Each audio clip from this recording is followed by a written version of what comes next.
اعوذ باللہ من الشیطان الرجیم، بسم اللہ الرحمن الرحیم۔ شروع اللہ کی پاک ذات کے نام سے جو بڑا مہربان اور نہایت رحم والا ہے۔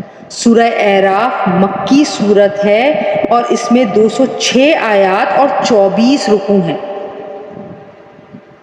اس سورت کا بنیادی موضوع حضرت محمد مصطفیٰ صلی اللہ علیہ وآلہ وسلم کی رسالت اور آخرت کو ثابت کرنا ہے۔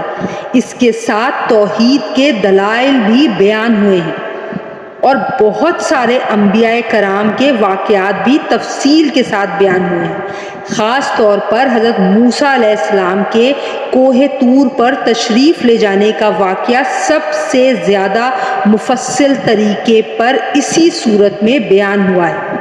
اعراف کے لفظی معنی بلندیوں کے ہیں اور اصطلاح میں یہ اس جگہ کا نام ہے جو جنت اور دوزخ کے درمیان واقع ہے، اور جن لوگوں کے اچھے اور برے اعمال برابر ہوں گے ان کو کچھ عرصے کے لیے یہاں رکھا جائے گا، پھر ان کے ایمان کی وجہ سے آخر کار وہ بھی جنت میں داخل ہو جائیں گے۔